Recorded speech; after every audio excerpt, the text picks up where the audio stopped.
Hey, I'm John Coley with Lake Martin Voice Realty, and I'm here today at the site of one of my listings, and this house is under contract and we're having a home inspection today.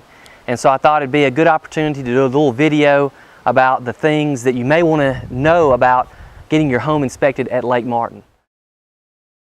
Number one thing is that if you're selling your home for sale by owner, obviously I'd love to help you sell it, but if you're selling your home for sale by owner, I think that getting a home inspection before you ever put it on the market is a good idea, because you're able to show the buyer, hey, here's a home inspection and we've fixed these things. So one thing that is obvious to a Lake Martin home is the seawall. That's why you're here on the lake, right? Typically, your home inspectors will not inspect a seawall because they might not be certified or whatever, and that's very normal. So what you want to do is you just want to visually inspect it yourself. You want to make sure that, you know, if this wall is looking pretty good here, but if you see, obviously, if it's falling down, if there are spaces in between where the dirt meets the wall itself, you can see where there's been erosion there.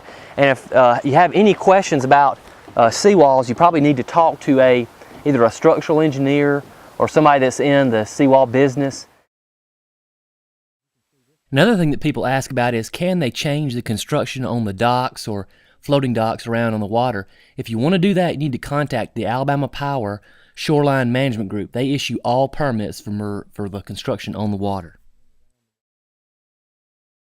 Another thing that's kind of unique to Lake Martin is a lot of people have pumps like this that pull water from the lake for their irrigation. And some of them have, well water, but this one happens to be a pump for their irrigation.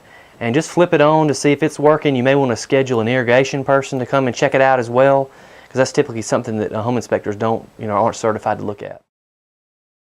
Another thing that's kind of similar to the dock is if you have a floating dock.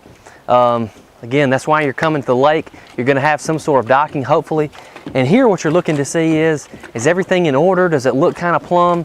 Get your home inspector to look at it. Again, he probably won't be able to make a recommendation or a final stamp of approval on it because he's not licensed to, probably, but he will be able to ask or look and see if everything is straight, is everything plumb, and that way you can go talk to a dock person if you think you need some help there.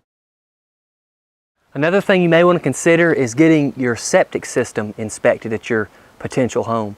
99% of the homes on Lake Martin's waterfront use septic systems just for that house, and so depending on what your home inspector recommends, you may want to get a separate septic system inspection. Well, that's all for my Lake Martin home inspection tips. I hope you've learned something. Probably hadn't covered everything. You have questions. If you have any questions at all, please give me a call. Again, I'm John Coley with Lake Martin Voice Realty. My number's right here, 334-221-5862, or you can go to lakemartinvoice.com. There's where that's my real estate blog, so I have all kinds of information about market reports, best buy list, foreclosure list, and that's where I market all the homes that I have for sale. So come by and check us out. Again, I hope you enjoy Lake Martin as much as we do. Thanks a lot.